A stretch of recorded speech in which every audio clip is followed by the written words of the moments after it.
I feel inadequate because I'm not blinking. Oh, I love this. This is So a gift from my husband, and the cat like goes, cute. "What is that? What is that?" She's fascinated, Like, and I just it was a free gift when we ordered Legos recently, and it just makes me happy. So I had to share my happiness. yes, I'm so I'm here excited. for all the joy and the happiness and the authenticity, and it's spooky season, so welcome, little spooky blinky pumpkin.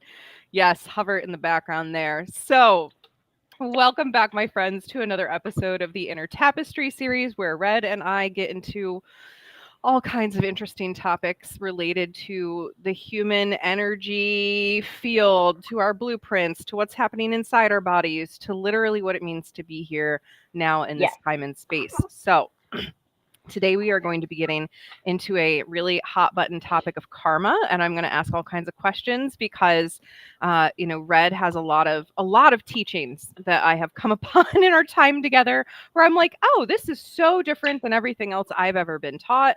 And my policy is that we should all try on as much information as we can to see what sits right for us in our Hmm. depiction of the universe within, right? Yes. So Yes. gathering more information, and hopefully you'll learn something new today, or it will trigger you to think about something more deeply. That's our intent. Hmm. So, not to tell you this Absolutely. is the one size fits all, you have to believe us. We are always Oh none of that. gosh, no. Just like No, here's no. another idea that maybe could be right for us and or you. Try it on. Right? Maybe. So, Red, please be so kind as to introduce yourself. My name is Red MoonEagle. I'm a psychic catalyst, a teacher, and a healer, and I am always so excited. I'm always so excited every single time we get ready for this podcast because my guides on the backside are like, "Yeah, let's get in it, get it out there. It's about darn time." And I this is a topic that is so confusing for people, and they make it so hard, and it's not. And I want to untangle the big knotted ball of yarn that has been layer upon layer upon layer for, I don't know, 4,000 years ish, Yeah. since the last cataclysm, really. So 10,000 years ish. Yeah, Yeah. it's gotten kind of messy. It's They, really a gotten lot of messy. things have become very messy over the last many thousands of years, just seemingly getting messier and messier. And now we're at this very interesting point where we are having these open conversations. We are bringing these Yes, things forward, and so to me, that says we're at the shift point. So yes. just in case you don't know me, I am Safrianna, the Queer Spirit Guide. I am a licensed trauma therapist, turned spiritual mentor and holistic wellness guide. And I'm just here to have meaningful conversations and do the shadow work that we need to be doing, talking about the uncomfortable things or the things we're confused Mhm. about so that we can navigate them and move through and beyond. So, in case you have not watched the last couple of episodes, I just want to kind of put that out there because we are going to be drawing on some elements of that today. Over the last two episodes, we've been talking about what we call foundational frequencies, which is part of your blueprint, your vibration frequency that you can contain in your meat suit body. And there are seven, right? For rainbow, seven different frequencies, give or take, right? That come in all kinds of different blended forms, which was what episode 2 was all about, was the more complex ones. Mhm. And that brought up even more questions for many of us about karma. So, part of what Red taught is that about 80% of people are here at this point in time doing karmic untangling work, and the other Yep. 20% are here to assist in that work, which just Yep. has brought up a slew of more questions for me. So, we have talked about this quite a bit so far, but I wanted to really zoom in and get more specific. So I can Yeah. tell Astra's over there, like, should I be here? Should I Yeah, be here? she's watching the side of Oh, why do you the sound muted for me? tablet. Oh, Let me double check did I that. go mute? I might have muted myself. I think I muted myself. Try again. Are you there? Yay! I muted my Okay. whole computer somehow while we were I chatting. could I could hear you. Yeah, but I muted my whole computer on my end. So I was like, what? I didn't Oh. hear anything. Yes, that was me. So, No, Astra's over here trying to decide if she wants to watch the birds outside because we have these little chickadees. because it's fall and they're looking for seeds and worms and stuff. And she's trying to watch the chickadees and trying to figure out if she wants to participate at the same time. And it is a split focus for this poor kitty. She's having a hard time. She likes to She is she's a bio number 4, so it really matters to be involved, but she also is distracted. She's connected. She knows she's connected. She knows. So where I want to start is just to re-summarize what you call yellow frequency. Again, not actually a color. For those of you who have not listened to that, we just call it a label. It's yellow frequency. Those people are here doing karma. But from what I understand that you've shared so far, this is not a linear journey. So in one life, we might come in and work on karma, and in another life, we might come in and not be working on karma. So how and why, like, why? This doesn't make sense. Like, the non-linear makes sense to me if we come into a 3-dimensional meat suit in anywhere, right? Any planet, any dimension, just whatever, in a meat suit, and we start to interact with one another, and we bump up against each other, and there's charge, and sometimes that charge doesn't get discharged, and it sticks. You hold on to it. It's a choice. You're holding on to it. So karma is what you're holding on to. It is not somebody has given it to you and you're responsible for holding it. It's you have had a bumped up interaction and you've chosen to hold on to that. And you have not done the process of, and I'm using very simplistic terms. It's not quite this simple, but it is this simple. Where you have a choice to forgive yourself and allow yourself the experiential journey of that bumping event, or you can make a choice to just own all of it. And when you start owning all of it and not forgiving yourself and not allowing yourself the journey, it gets really sticky and really messy, and that's where karma happens. So I want to talk about the nuance here. There's ownership, which is a good thing most of the time. Self-ownership of like, yeah, I did that. This had this impact. Like, I own what I did. Ownership.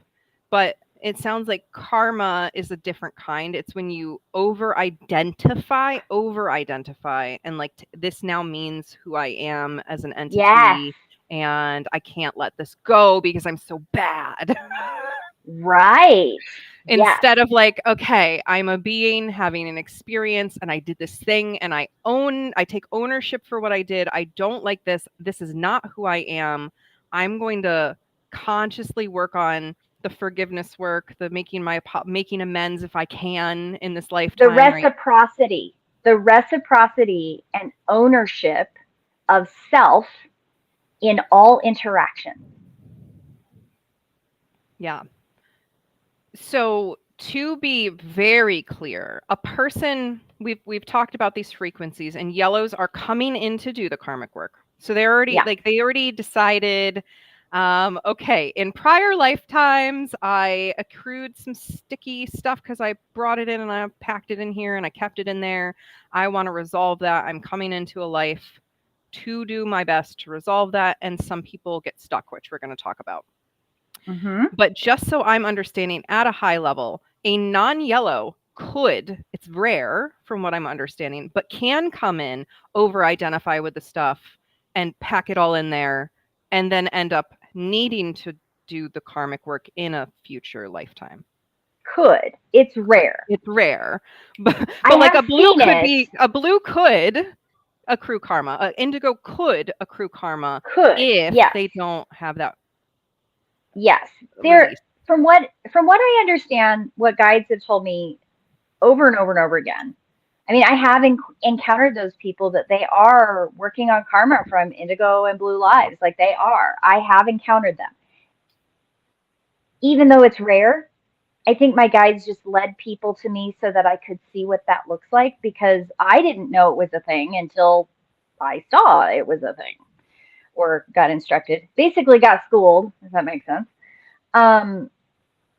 but the things that we write in our blueprint, our support system, our guides, our life themes, our gifts, our contracts with other entities, all of these things are the support network to, I think, genuinely keep us from doing that. It's We haven't really talked about life themes, but I want to throw life themes in Yeah. here because this kind of matters. Yeah. I have so far never met a human walking, an entity walking around in a human meat suit that had less than two life themes. From what I understand, it's one of the rules. Again, there aren't very many rules, but when there are, they're kind of like there. But you can also have people with two, three, four, five life themes. Now, I'm tired with I two, say thank that you. I know it makes you nauseous, right? It makes me nauseous just thinking about it. And I say this from personal experience. Like I knew I had two, but I also couldn't figure out why this third one was creating. I knew it was there, but I couldn't figure out like what it was, what did it mean. It created a lot of havoc. Once I figured it out, blessings to the spirit in the human meat suit that reflected it back to me so I could go, oh, I should probably work on that. Um, for me to realize, oh, three life themes do something. Four life themes have a purpose.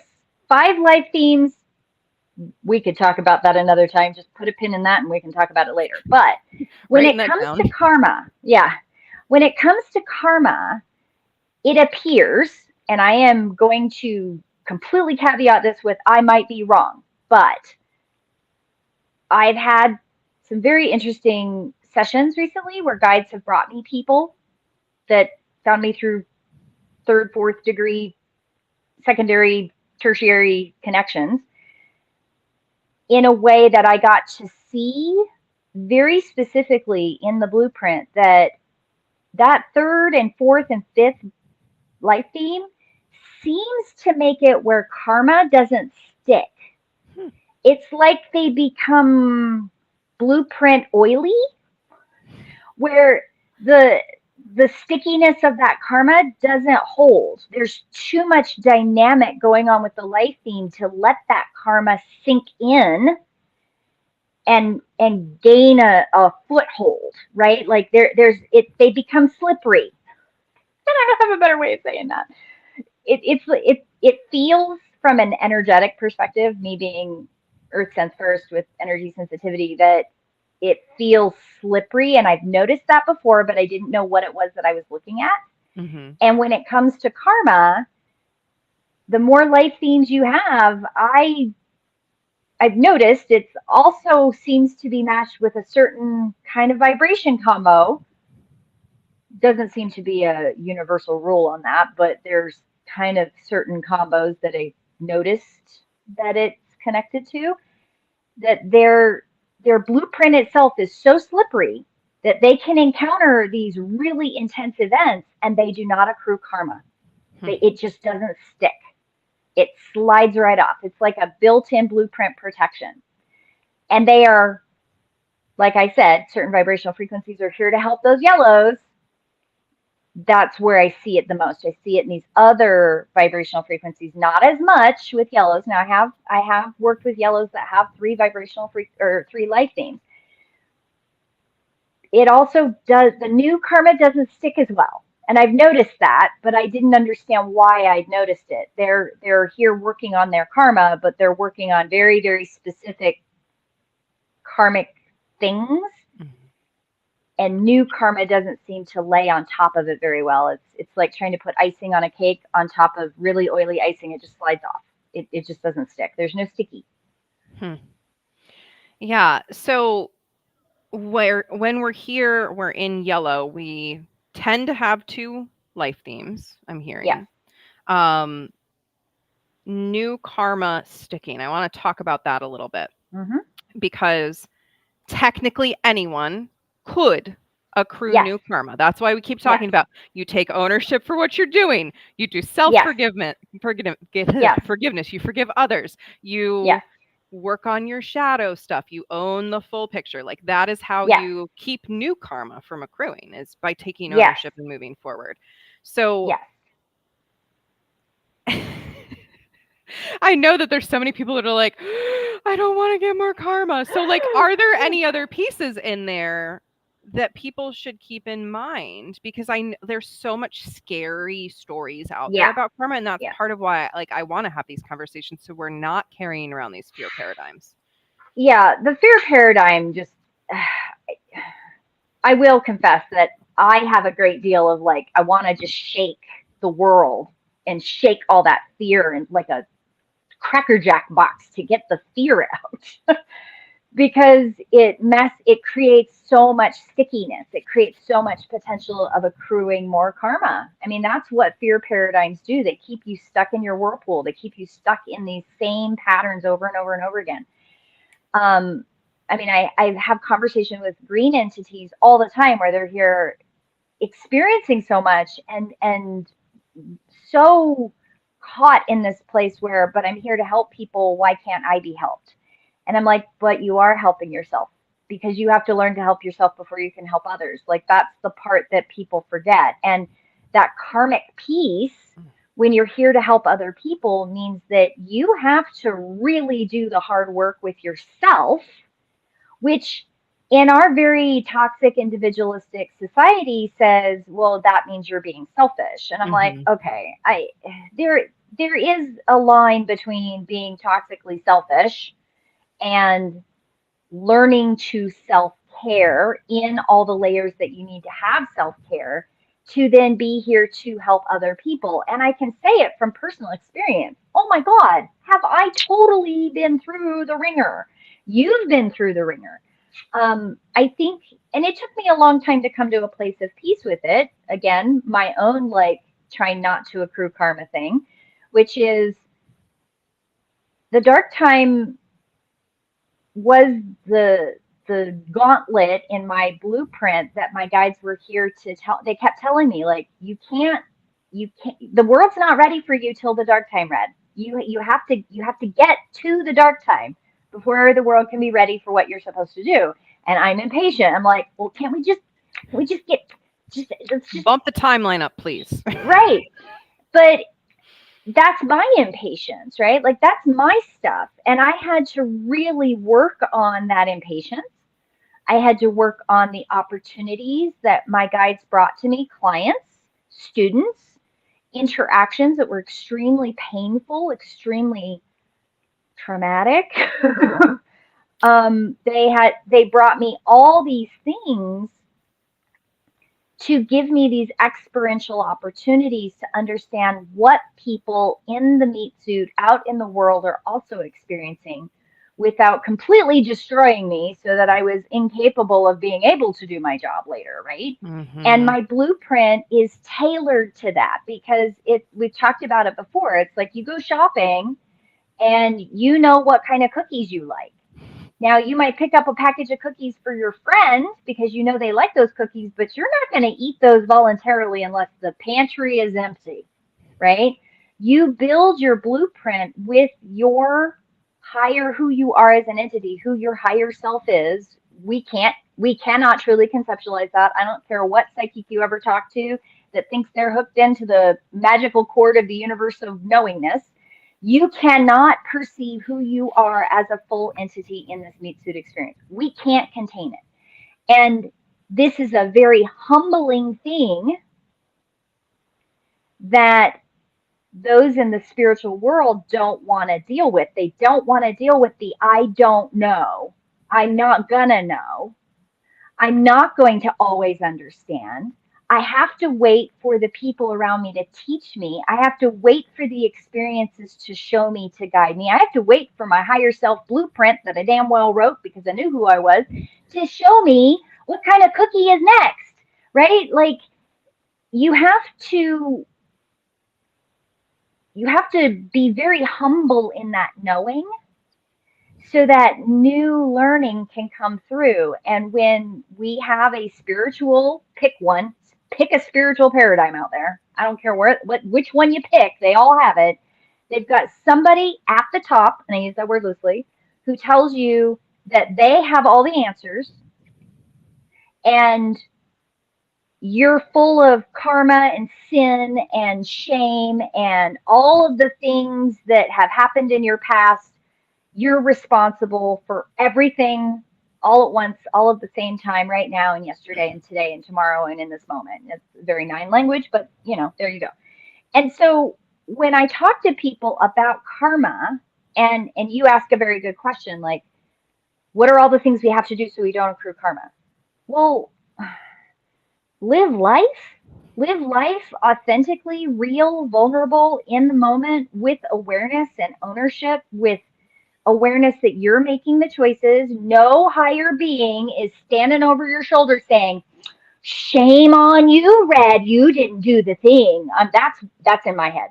That is me. That is me having the experience here. There is nothing from the outside. Your guides do not shame you. Your guides are not here to punish you. There is no overarching evil force there trying to trick you.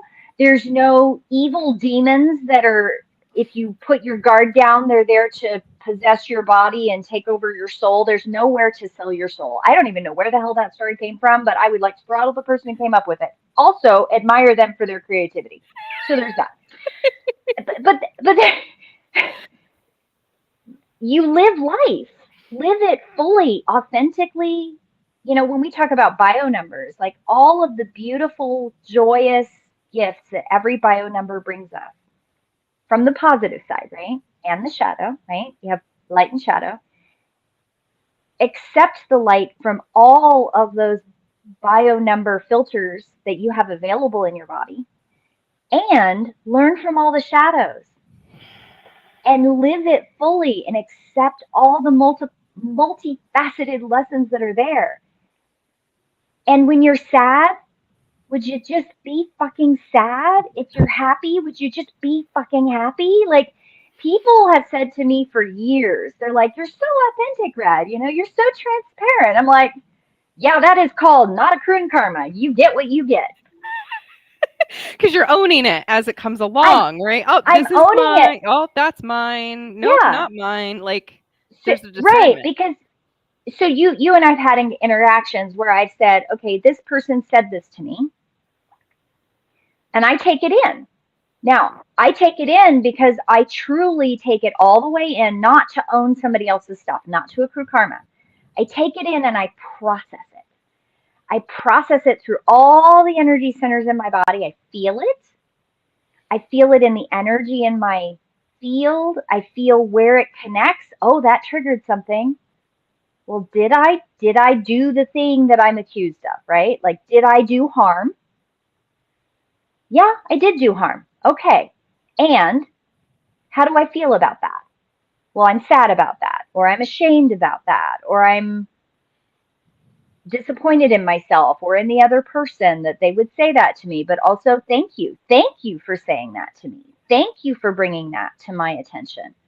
And owning what belongs to me and not owning what doesn't belong to me, and giving it back as gently as I can. And sometimes the truth fucking hurts. And which I can be angry, sad, upset, pissed off that somebody reflects something back to me that I don't like about myself.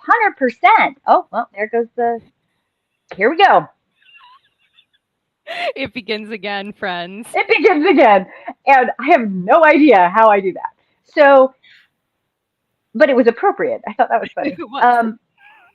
I celebrate those reflections, to use the background, because that means the person that is around me is doing their job. The universe has brought me someone to reflect back something that I need to either learn from or stretch, accept, reject.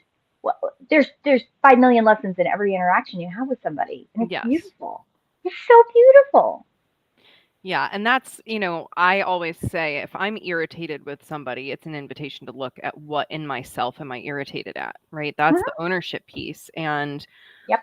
I think when I look around and I look at the karma stories, the people that I know are here in karma, one of the most common stories is this is someone else's fault.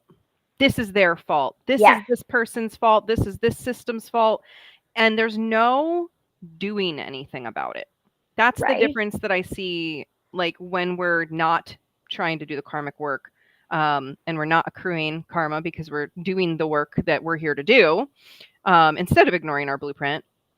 It's we're okay, this system or person over here is being a problem. How do I help that? Because nothing is healed in a vacuum. Like no one is going to recover alone. That's why we have each other to bounce off of. Yes, the wheel, the community. So I think that another piece there is like if you're like, oh, I think I might be here working on karma, is how do you connect with supports and actually receive the support? Because I think that's another way that we will end up accruing karma is if we're really like having an egregious impact on people around us, we're doing a bunch of harm, we're making more chaos for ourselves, and then someone is like, hi, probably agreeing, I could help you with this, like would you like Yeah. help? And they're like, no, and they smack that No, person I'm away gonna like, do it by myself. You Yeah. can't help me. And then No. boom, more karma probably, which Yeah, maybe. Rejection of help is not necessarily accruing karma, yeah, but but it's probably not giving them any help. blaming the person that's trying to help you for trying to help you, right? It's their fault, right? So this is where it gets so messy with people's perceptions of karma is that we have so much free will and so much free will choice in our blueprints. It's just integral to who we are as entities in the spiral. It's who we are, period. And this world, 3D, 4D, 5D, that's a whole discussion. Um, this is about choices and ownership of choice. And in the wheel, you cannot heal that karma alone. I have often, I have a couple clients and friends who they have this secret wish inside of them that I just want to go live in a log cabin in the woods by myself, have no human interaction, and just be a hermit, right? Sounds lovely. There is an irony there. And it fascinates me because I have also that secret longing, and I also recognize where it comes from. And for me specifically, it comes from this is a very difficult place, and people are not authentic. They're not working on their journey. They want to blame everybody. There's no reciprocity. The systems are not all broken. I hate sounding like a doomsdayer because they're not all broken. It's just that we do have a lot of toxic traits that are Yeah. intergenerationally layered. And we do have 80% of the population caught in karma. So it can feel like a lot for someone like myself who can see it clearly. And I just wanted to turn around and deal with it, please. Yes. Oh my gosh, I literally was writing in my journal this morning since it was the last quarter moon yesterday. My journal invites me to like, what are you releasing? What no longer serves you? And I'm like, what still triggers me? And I have a major trigger around people who don't own their stuff. Like Yeah. it gets me worked the heck up because Mm-hmm. I know how hard it is. Like I've done that work and I know how hard Yep. it is. But if people could own their stuff, we wouldn't be in the whirlpool. So I want to talk about the whirlpool because we've talked about Yeah. how this is not linear. Mm-mm. So my theoretical orientation is that literally by coming into meat suits at some point, like that is where karma happens mostly is Mm-hmm. in the meat suit in the 3D Yeah. experience. So it's like bumper cars. 3D. Well, it's 2D, 3D, 4D, 5D, 6D. Eh. Okay. So Uh, there's more layers okay, to it. there's more layers to it. 7, 8, and 9D. From everything my guides have said, those are vibrational layering quantumly, I guess, that they just don't have karma, really. They can see it for what it is, so it doesn't happen. I mean, I guess it does happen, but not like it happens in 2, 3, 4, 5, 6. I mean, 2, 3, 4, 5, 6 is like, that's karma central. That's Yeah. like, that's karma central. And that's what I wanted to explore a little bit more, because we have, we have the energetic frequencies. So not everybody in a body is doing the karma thing, but why are we doing it in the first place? Was it just the coming into contact with each other and playing bumper cars, and we started to ping off of one another, and we didn't really know what we were doing, and so we just created all of this junk to sort out? You know, I think that this is one of the answers that people are not going to be happy with. We're not going to know in this 3D completely. We can't truly have a complete answer to that because we are in that 3, 4, 5D transition place, first off. So we're right in the thick of it. And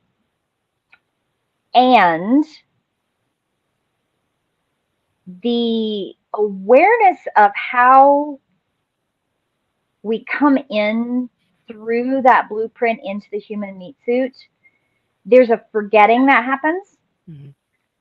So that you can work on what you're here to work on with your blueprint. That's why it's very uncommon to meet people. I mean, I'm weird. Like, I know I'm weird because my awareness of things is not in frequency and not in alignment with my physical body. My physical body does not like what and who I am as an entity trying to come through. There's too much. My physical body does not like it at all. And when it comes to karma, people ask the question all the time, but why is it happening? Why would I choose this? Right? Mm-hmm. Like, why am I choosing to come in and have karma happen? Right? Everything guides have ever told me goes back to how soul groups come into the spiral. They come in as a group and they leave or ascend or transverse or fly out of, or I don't know, up and down is not beam a real up. Thing. Beam up, Scotty. Hell, I don't know. I have no answers to what came before, and I have no real answers as to what comes after, because every single time, I have never, ever, ever had a guide tell me anything else, which is, you're in a human meat suit. Do you really want your head to blow up like a pimple? All the head bio numbers do. They're like, yes, please give me this understanding. I want it. You really won't have it.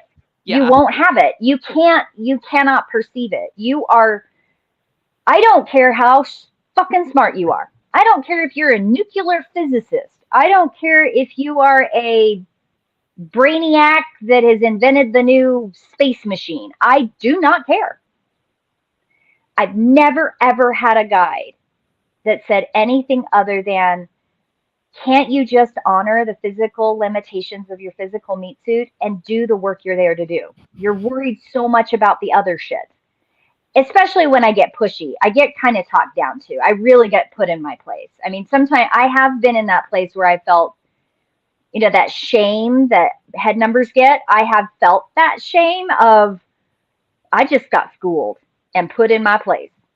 And because I'm also a visual person, I've been given images of, this is what your life would look like if you really want these answers. And these are very clear. I'm not saying that every person that ends up in a mental asylum has this problem, but there are those that I've even met them where they're so attuned, but the meat suit can't handle it. Yeah. It short circuits. If you give yourself too much in your blueprint, not all the time, not every case is like this. I'm not saying that, because sometimes it's also karma. So there's that. There are those that they pick too much and they cannot function in the world. That's also one of the things that I'm so passionate about untangling is, you can be the most spiritual person in the world and not be able to tie your own damn shoelaces and make your bills. Yep. And Are you gifted to work on your karma? Is it about you? Or is it about someone else? Your vibrational frequency is what's leading you, not your ego. But your ego can get all tangled, and that's where that whirlpool of karma gets you stuck in that sticky round and around and around and around. Does that help? Does that make sense? Like, there's no real answer, but Yes. And okay, so we're going to simplify it down to bumper cars, right? We bump into each other somewhere in these yeah, dimensions. Bam, bam. Karma is accrued because one or yep, more of us had a feeling about that we could not let go. yep, And that's ultimately, I'm like really simplifying it there. So yeah. we can come in and out of karma. We can be a yellow and then not a Hmm. yellow. Oh My yeah. next question is, if we have karma that we have not resolved, can we bypass being yellow and ignore it for a lifetime? No. Or are we like, the blueprint is like, okay, you gotta figure this out? Okay, so you can't bypass untangling karma in the world, in the spiral. Okay, so in the nine-dimensional spiral that we exist in and out of, that's a whole different conversation. Um, there are rules in the spiral. Okay, if you've accrued karma, you and your soul group cannot exit the spiral without everybody in your soul group having released the karma completely. Okay, now how you do that? I mean, there's a lot of different ways. I tell people all the time, like, you've probably been a guide. You've probably been a spirit guide for somebody. You've probably been somebody's angel. You've probably been somebody's protector or helper. You may have chosen to stay in the Four Sisters realm, and you may be bouncing from lifetime to lifetime within those physical manifested places because they exist all the way up through at least the eighth dimension. So you might be bouncing between the Four Sisters in this 1 to 8 dimensional space. Maybe that's your universe. Maybe you're an entity that's from, I don't know, the Andromeda galaxy, and this is a fun vacation and you've come to hang out. I don't know. Or, oh shit, you stubbed your toe, now you're stuck here for a couple cycles because that hurt and you're trying to get the fuck home. Right? Like, I don't know. There's so many different ways of it happening. I've met entities that they're vibrationally like so curious and they come here to have fun. So they come in first like a tree, and they'll come in as a blade of grass, and then they'll come in as a bird, and then a dog, and then a cat, or a chickadee, or a rabbit, or they come in these other forms, and then eventually come into a human form. And that's where you get those stories where, well, we go through a cyclical, these are the incarnations that we have to reach enlightenment, to become self aware, to reach this higher nirvana. That's where those stories come from. They come from real entities having those experiences that get to a point vibrationally where maybe they went through the whole cycle and didn't accrue karma. Probably did, but maybe they didn't. I don't know. There's a lot of kinds of entities out there, right? And they became aware enough where they can go, oh, there's a process. Cool. It's just like you and I and myself having these discoveries where I'm like, oh, my guys, there's actually a process. Oh, yeah, I know about blueprints, but how the hell do I explain it? Oh, I can explain it this way. And then it becomes a religion, right? Like then it becomes the forever, this is the way it is forever and ever, and there can be no other variations, which is very 3D. Yep. Also very karma driven because people want the rules. Like if I do X, Y, and Z, I will untangle karma. Yeah, every single piece of karma has its own spiral. Welcome. Here's your sticker. Okay, so that does the core I was wondering about is, can we bypass? No, it sounds like No. once it's sticky, once it's there, we need to resolve it, or that's how the whirlpool starts. So Yes. the whirlpool is where people get literally in lifetimes and lifetimes and lifetimes of spinning this really like victim state for themselves over and over Yeah, and over. victim is a good way of looking at it. I think I have a tendency to look at it more in the toxic ego Mm. because I remember the first time I read about Freudian and Jungian psychology, and I went, "Oh, ego makes sense. I know what that is. That's karma." And then I read about id, and I was so confused. I'm like, "What the hell?" And I read so much philosophy and so much psychology that some of it, to me, it's like, "Oh, yep, somebody got a nugget. They got a nugget." And then they made a whole other thing from the nugget, and it's in a shame, fear, disappointment spiral. Like, hello, their bio number comes through loud and clear. Which there's, I'm not shaming anyone. I'm not saying that that's bad. It's given us these amazing tools to look at things from many different perspectives. It's needed. Yes.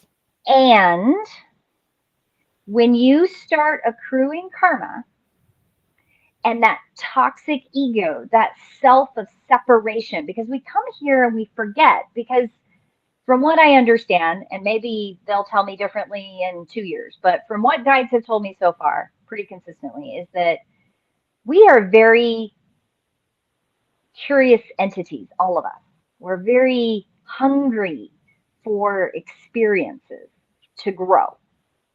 Where we're growing, who the hell knows? Where we've been, I don't have answers to these questions. But what we're experiencing, we want the richness of it. We, as entities, we want the richness of it.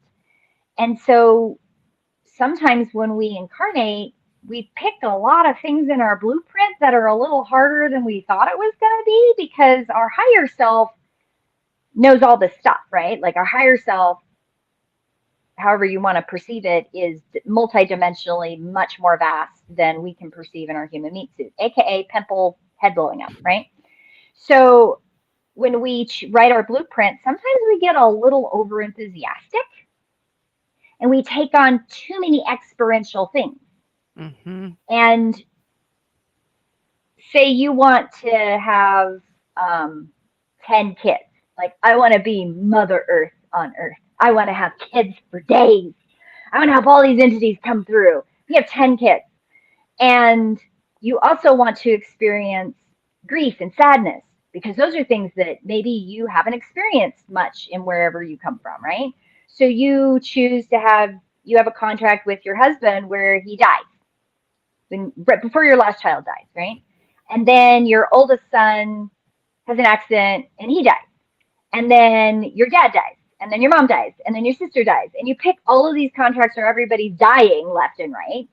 And you're left holding the bag of 5 kids because you wanted to be a mom. You wanted to Mother Earth connect that thing. You wanted to experience all the hard stuff all at one time because you're a strong spirit. You can do that. Why not? You're resilient. And you get, something happens where there's enough of that forgetting that you forget that you aren't alone. How many people have you and I talked to, Safrianna, that are absolutely convinced that they are alone? They don't have guides. They don't have spiritual entity helpers. There is no God. There is no universe. There is no higher force, that they are here alone in the dark by themselves. Yeah. And all the things that are happening to them is because the universe is out to get them. Holy shit, karma. Yeah.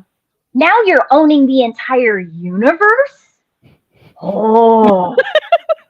Oh, that just makes me nauseous. Yeah. Oh. But I know Well. people that are in that, and it's such a like it's such a hard place to be in. Yeah. And like I remember very much like being in my own stories and not Mhm. remembering that I wasn't here to do the karma thing, Yeah. but like being in other people's and like trying as a Yeah. green trying to assist them and all of that. And it's a messy thing. Mhm. And you know, I think that if we could understand more of our common humanity, like all of this would go away. But yes, community on the wheel.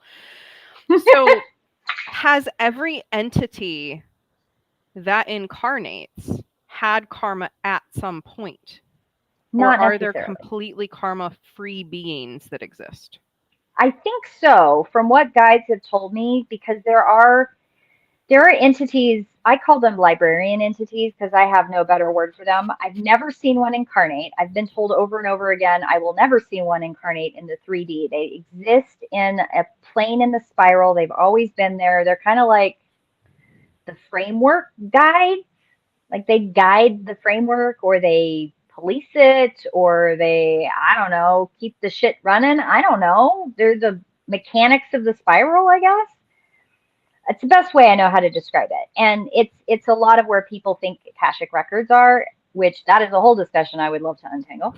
All right, writing it But down. that is not a thing. But if you have a librarian entity that you have a relationship that is helping you in your blueprint, it can sometimes feel like you have access to the all the karma in the universe, but that's not real either. um, but from what I understand from what guides have said, is that the entities that run the spiral, and I call them librarians because there's a couple different kinds of them, they have never been a part of what we think of as the karmic spiral. They're kind of like they're in the spiral, but they're not part of the spiral in the same way. But all of the angels you encounter, all of your protectors, your warriors, your guides, your healer guides, your higher vibrational guides, all of the every other kind, they've all been through something like what you're experiencing now, today, tomorrow, yesterday, in the future, in this moment, whatever. So far, that's what I have been consistently informed of over and over and over again. The whole like angel phyla that have never ever accrued karma and have never done the ever thing. No, they've all been in the spiral at some point, at some time. They might just be further along in our perceptions. I'm not so sure anybody's ahead or behind anybody else. I've never had that confirmed, ever, ever. I have never had a guide tell me this person you are talking to is this enlightened, blah, blah, blah, blah, blah, blah, and they're further along in the spiral and they're here to save the earth and be the, the savior of all sin that doesn't exist and stuff. I'm going to keep my mouth shut on that one. about current perceptions on who's here to save the planet, and not true. But anyway. No, it's not true. Karma. So, okay, to answer that question, yes, beings who incarnate at some point physically, all of them have had some kind of thing, but there are entities who never come into a body because their function is literally different for the framework of in the everything. spiral. Yeah. That's they're not part of the whirlpool trap. They're not part of the whirlpool trap. But they're also, even if you have one and have access to one in your blueprint, you got like a shard of a shard of a shard. It's like a piece of hair and a half a piece of a hair cut in half of a piece of another piece of a hair cut in half access. Like, we're too far down in the spiral in this 3D, 4D experience to really even understand what we're getting. Yeah. I mean, even as a bio 9 and a trifecta and all of the sensitivity that I do have, and you do. I do. I can't even begin to theoretically dive into the massiveness of the entire system, like the entire universal spiral. I'm like, and I don't need to know all of that. Thank you. Like that, because I know that I already get so much information. Anymore would make me. And that's that human ego. Like, we want to understand, and some of us want to understand more than others. Like, some of us are driven to understand. Our bio 5s driven to understand. And so just, again, the ownership piece, like, how am I showing up with my gifts in my life and using them for my highest good and for everyone else? And if we can land in that and feel firm in that, right, then we can feel pretty confident that we're not doing the karma thing. If we're feeling sticky and gross and blamey and shamey, then it might be another thing that we need to look at. But it sounds like we don't It's not so much in a I agree to accrue karma. It's I did accrue karma and now I need to do something with it. Because I came in and I bumper card into somebody who didn't want to be bumper card into, and then I felt really bad about that, and I shamed myself into eternity. Yeah. Like, Well, and there's a layer. There are entities that live lifetimes in groupings together because they're all caught in the same spiral. mm-hmm, And there is something that seems to happen, and I've seen it in very interesting clusters. And I had another psychic tell me it has to do with contracts that were not fulfilled. And I don't know if that's a true statement or not, but from what I understand, when you create your blueprint and you're here to work on karma, those that have less stickiness, like less whirlpool stuff, they can they will bounce around, like they'll go outside of their groupings, right? Like wherever the original karma was accrued, they don't necessarily reincarnate in the grouping of where it happened mm-hmm, because they're aware enough, if that makes sense, on the other side that they don't have to write that unwinding blueprint in the same grouping of entities.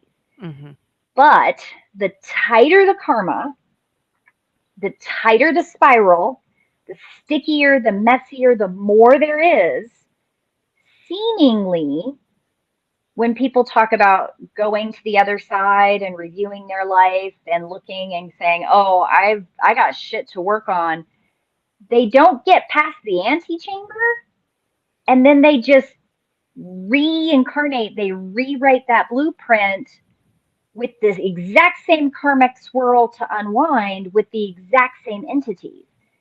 And that's one of the things that I've noticed with some of the cleaning up the bullshit stuff is that I've had some very interesting encounters with people where their guides are like, we just need him to get to the next chamber. You need to untangle it so that when they die in this life, they have that thread that they can hold on to so that they can get to the next chamber because they're so close. They're so close. What this makes me think of is literally in psychology, we talk about this phenomenon called reenactment. Reenactment is something that we as humans naturally do. All of us do Mm-hmm. it until we're aware of it, which is Mm-hmm. literally, let's say, I'll just use an example from me, right? I was abused as a child. That abusive figure, I went, I'm an adult now. I'm going to find a person who's almost exactly the same person, and I'm going to prove to myself that they're not going to hurt me. And then Right. I'm like, huh, this relationship looks exactly the same, right? It's the doing the same thing and expecting a different result. So reenactment is a trauma response where we're like, well, maybe if I do it differently this time, then things will be different. But when we're putting ourselves in the same energetic situation, what do? We start to ride the same energetic track. So I can see that, like, some people are so on the track that they just are like, okay, hopping back in, I'll do it differently this time. Even though I'm Yeah. bringing in the same approach, the same tools, the same everything. I absolutely can understand that as a concept because we do it all the time, even without karma. Just like, Yeah. I had this bad experience, I wanna prove to myself that I can move beyond the bad experience by recreating it all, but getting a different result, and it never does. The different result is choosing differently. So that's the guides are like, "We need you to get to the next antechamber so you can write a new plan and try this from a Right. different angle because that didn't work." Yeah. Yeah. Because I really was very confused for many, many years. Like we've talked about it before. Most of my clients for decades were yellows. And I Mhm. say they're my favorite because they kind of are. They're like the people that came to me over and over and over again that guides would say, okay, tell them this. And it would be a learning experience for me, not to remember their blueprint, but to remember the lesson from that person's blueprint Right. so that I could do my work to then be ready for the post dark time, right?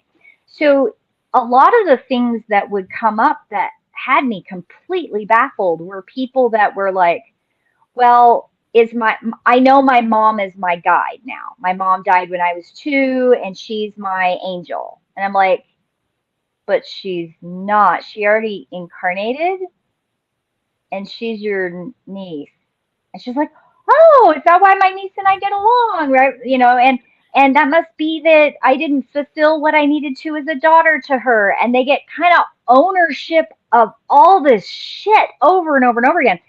And I would meet people that they were their mother's daughter's sister's uncle, and their uncle was their daughter's sister's aunt's great grandmother's sister, and it just over and over and over and over and over these clusters of people that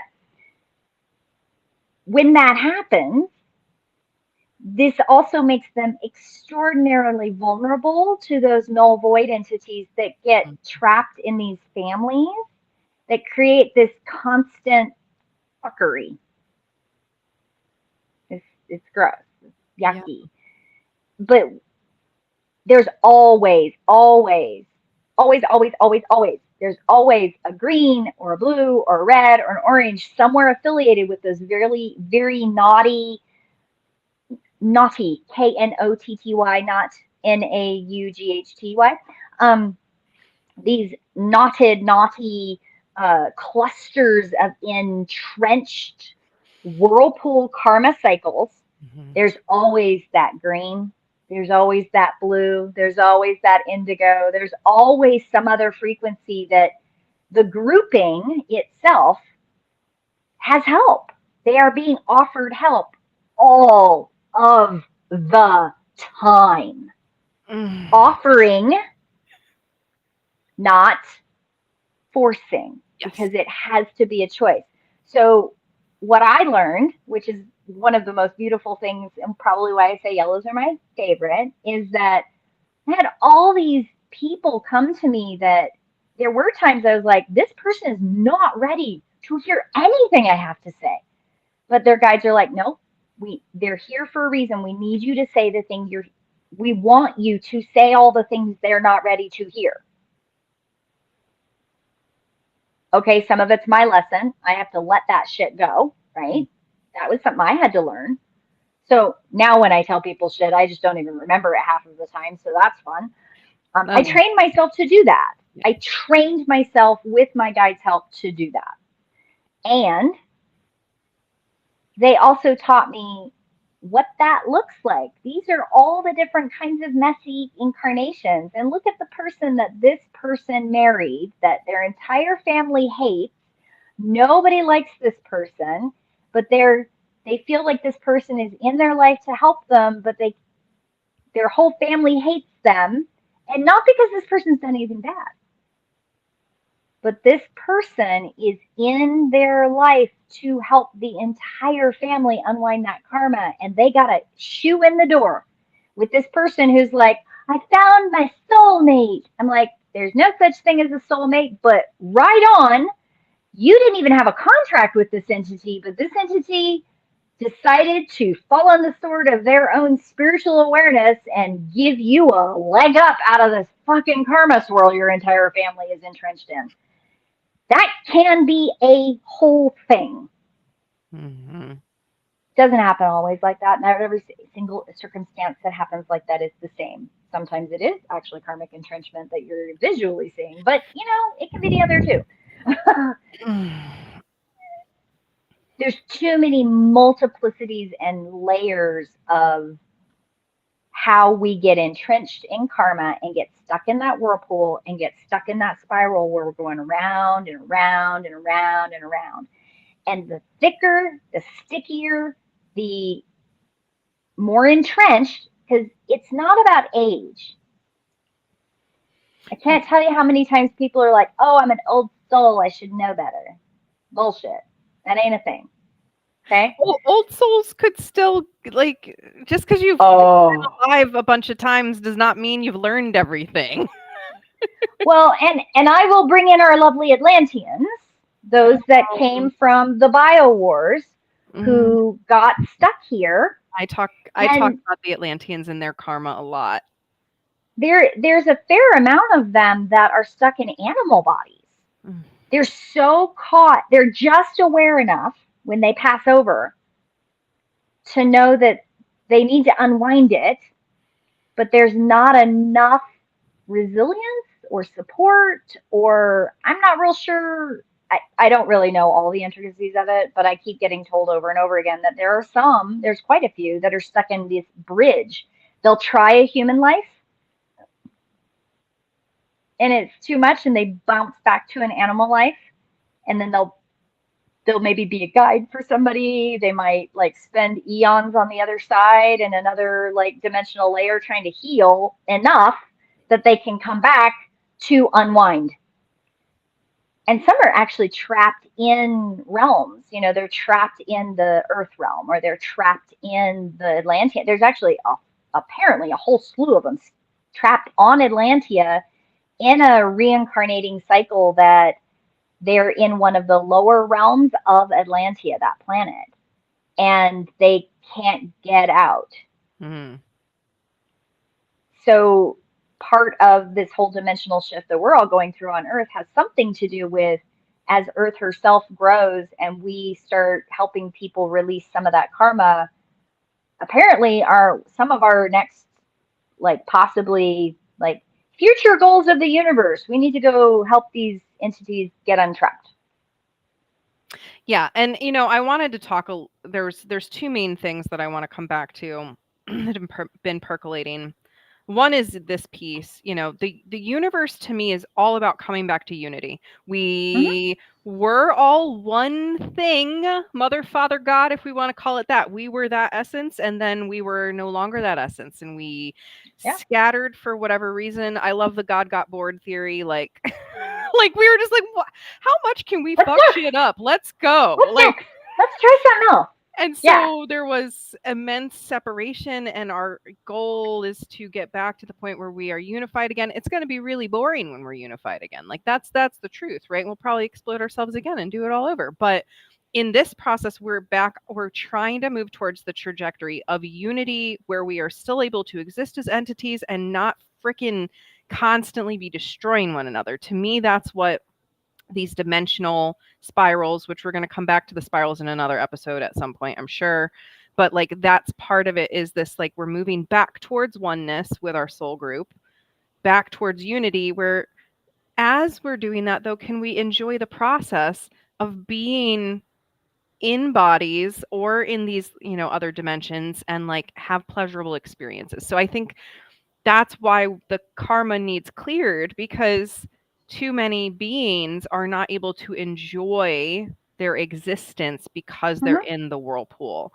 And that was the second point I wanted to get into, is I think a lot of our modern whirlpool, this like dawned on me the other day, and one of my partners and I were literally outside standing, they were talking about this, and I'm like, original sin is such a karma story. And it's such a karma story that then got taken, twisted, and applied to everybody, right? And a lot of our stories about karma have been the same, right? That's why we wanted to unpack this. But if you're here for karma, it's going to be very easy to believe that original sin concept, because you yourself as an entity will know you are here to resolve something that happened that you carried with you from a prior lifetime. And so when I look and I see these people that are very embroiled with that narrative of original sin, everyone that believes in that, like I'm automatically like, oh, okay, karma, because it never made sense to me, the idea of original sin. I tried so hard to make it make sense, and I confronted, people in my life that are clearly here working on karma that were telling me these stories, and I'm like, this doesn't make any sense to me. And they're like, no, it totally makes sense. And now I get it. It's like, oh, it does make sense for you, because it's human egoic language trying to take a religion and make reasoning for things to make it all make sense, and it's just been twisted and twisted and twisted and twisted. But it makes sense why you believe that, because you are, there is some truth to that yes, you came in already impure. I don't like that, but like you came in with a charge that you want to discharge. You don't and the formulas of religion to untangle that don't untangle it. They just keep you stuck in the spiral. They keep you stuck in your own little whirlpool. And one of the things that I remember when I was younger, I can't remember exactly how old I was, but I do remember I had to have been somewhere between 6 and 9, and somebody was trying to explain to me original sin. And I was like, so what about the animals? And then I was told animals have no soul. And I went, well, you're full of shit. Yeah. I did. I think I even told the person that they were an idiot. Like, I got so much trouble for that. And I pointed out, well, trees have souls, dryads have souls, air elementals have souls, water elementals have souls, sentient entities all have souls. Who the hell are you, and where did you think that other things don't have souls and we are the top of the pyramid and you're an idiot, right? Like, none of that has ever made any sense to me. Okay. Yep. So I've gotten in my fair share of trouble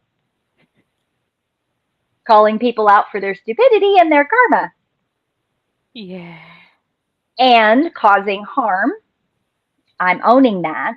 I own that I've probably triggered people in ways that were not good for them, and maybe even got them more attached into their karma, not understanding that there are subtleties in the human meat suit experience that I just didn't and was not equipped to handle. And I own that, totally own that. And I try to do better. Yeah. That's the best that I can do. And I forgive myself for the harm that I've caused. And I acknowledge it. I acknowledge that it was real and that I can hurt from that still, and be okay with that and be sad with it. And also know that I'm going to keep trying because that's what I'm here to do. And I have 3 life themes and I can't sit still with any 2 at the same time for very long. Arr.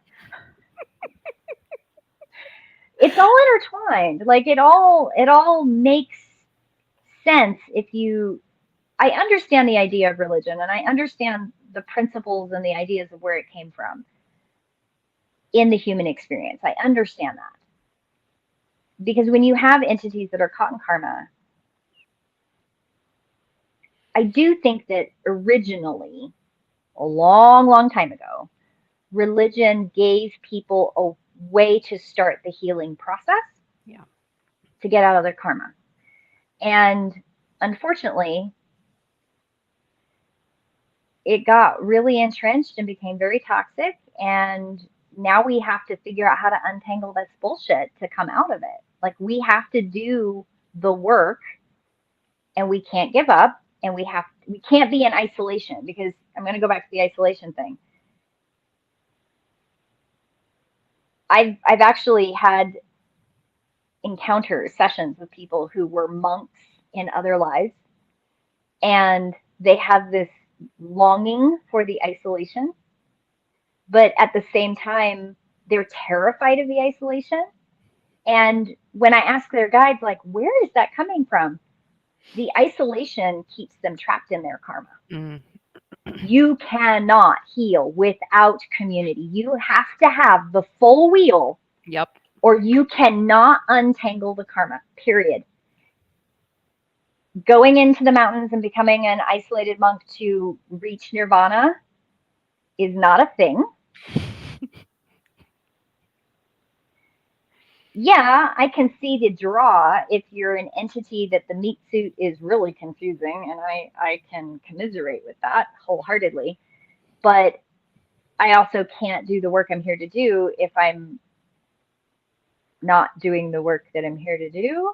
Well, and one of my main teachings is like trauma for the most part. Like, yes, natural disaster exists, which can absolutely be a trauma. Absolutely. But almost every other kind of trauma happens relationally. It happens in we do it to each other. Yeah. Yeah. We do it to each other. So it makes sense too that because karma and trauma, I think, probably go hand in hand in some capacity in many cases. And to unpack our trauma, we have to be able to find safe relationships to process it in. And they exist, right? That's why we have these other frequencies here now on the planet. Because again, I love that you mentioned the soul groups, and I'd love to talk about that in another episode sometime too. But I've always seen it that way too, that our soul group, the whole soul group, all of the billions of soul groups that exist, trillions of soul groups that I'm however many. Unfeasible amounts of soul groups that exist. That. And each Yeah. group is just trying to rise together like a little balloon, right? And if any one is pulling back down, then it can't rise. So we're here together to help each other all rise together. Like that's Yeah. the ultimate purpose. And yeah, like for the next probably hundreds of thousands of years, if not longer, we're going to be in this 3-dimensional reality karma spiral. Like this is a way longer journey than any of us would like it to admit that it's going to be. But Yeah, the whole end of times thing, I really, really want everybody who has this ego trap fear paradigm of end of times, I want you to take it and light that shit on fire and throw it the fuck away. Yeah, the universe is very, very old and going to be even more old by the time that we ever get back to any of that. And so that's where I'm like, our goal as a human species, I'll just kind of throw this out there. The new Earth paradigm that is spinning around in a lot of spiritual woo-woo spaces is not going to be right here, right now, that we all lift up into the sky and achieve anything like that. New Earth for us right now looks like compassion. It looks like not freaking genociding each other. It looks like living and letting live. Like that's what a new Earth paradigm looks like right now. And I think that's possible in It the next is. 100 years, but not this like, ooh, we're going into the sky. Like, oh my God. The leaving whole our mothership thing. behind. I mean, I please, saw a thing. mothership will come. I'm here for it. Come on. Yeah, absolutely. But I also kind of roll my eyes and go, okay, maybe I'm wrong. Maybe I'm completely blowing smoke out my ass and I don't know what the hell I'm talking about. Okay. But I'm going to challenge you still. I'm going to challenge you to look at the new Earth paradigm as a blending of the 3D experience into the 4D emotional healing space of shadow and light, connecting into the 5D of awareness that you are not alone in the universe. It is not all about you. Your ego is exactly what that is. And you have the ability to connect into this community of consciousness because that is what the 5D experience has a human meat suit. This is the part that I cannot seem to get people to grab onto, is that when you connect to 5D, you have to travel through the 4D to get there, and you bring your fucking human body with you. Yep. Like, caught in karma cannot perceive the 5D because they're caught in the 3D karma, and they can't even see that there's a shadow and light journey of the 4D, of the emotional, spiritual space of who we are as entities living in a meat suit, to the 5D, that we are not alone and we have this awareness. It is a mind trap to think that you can bypass your healing karma to have some outside source come along and help you arise to the 5D world. That's a bit of ego, don't you think? Yeah, when you put it that way too, it really, like, it does highlight home the kinds of people that I think about that like really grab onto these stories. They want to feel liberated without having to take the to have to take the ownership, the painful ownership. Yeah, that it makes so much sense. And this is not a shame, fear, disappointment. We've all, like, that's why I wanted to say, like, I believe that to be here in a physical body, at some point, all of us have accrued some form of karma, simply because you can't come into a 3D body for the first time and not break something. Yeah. You can't. You're gonna. I use a really hard one for me. My bio mom is extraordinarily damaged. She is caught in karma. She very gifted, like many of the gifts that I have that I inherited, my mother has.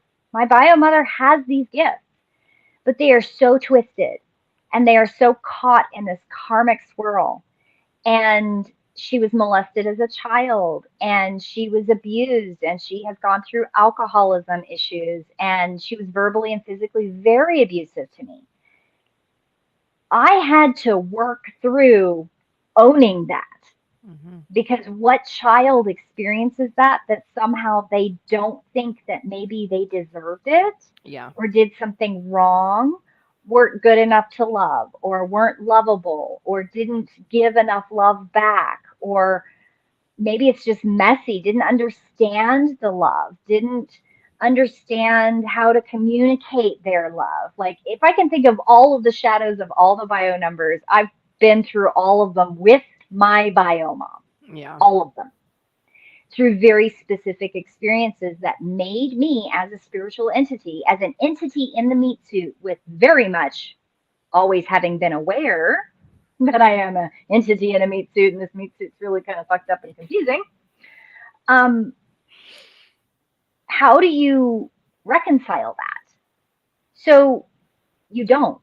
You don't reconcile it. You don't mind it, because minding it brings you further into the entrapment of that karmic cycle. And the ego. And there was very much of that ego. And there were a couple of years there where I was in my own little swirl, and I knew I was in the swirl. Like, somehow I have to somehow get out of this, and I don't know how to do it. And I kept asking my guides, help me, help me, help me, help me. And they were like, we're trying, we're trying, we're trying. I'm like, no, you're not. No, you're not. I want it to go away. You know, definitely blame. You're not helping me. Why won't you help me? Clearly I can hear you. You're just not helping me. Yeah, talk about a petulant 2-year-old child wants somebody to fix it for me. Oh yeah, 100%.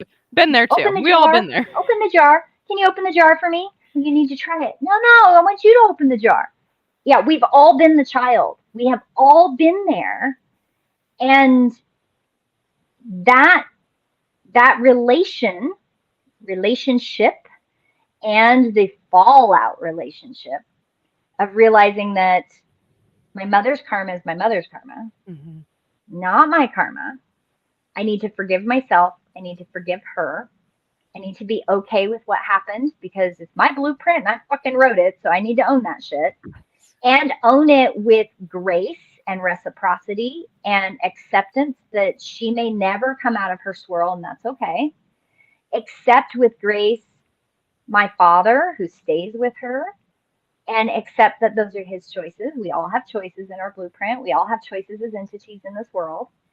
And that complexity, do I still get triggered? Oh yeah, I had something happen a couple months ago where somebody came into my life who's a bio number 1 who really triggered me, and I took me a while to figure out, oh yeah, that all that is physiological triggers from my bio mom. Okay, I got to work through it. I've got to own it. Not blaming that person, right? Like, that person didn't come into my life to create chaos. That person didn't come into my life because I didn't fix my mom, or they didn't come into my life because I'm being punished because I have one more thing to learn. No. This is just part of the lived experience. Own my shit. Don't own their shit. Do the best I can with what I've got. Don't add to somebody else's karma because I couldn't figure it the fuck out, right? Like, own your shit. Be aware of your choices. The whirlpool is real. And I think that's the other thing I wanted to make sure we get across, is that the whirlpool is real. Karma is real. Not everybody here accrues karma the same way. There's a lot of entities here that are here to help people get out of karma. Like, that's what they're here to do. And you do have those that have karma they're working on that are kind of weirdly not in those tight clusters of karma. So they're kind of they're still working on karma, but they're like a brighter yellow, for lack of a better term. It's not that they're more enlightened yellows. It's just they're more aware that they can unwind it faster. They may have gone into the next antechamber when they created their blueprint.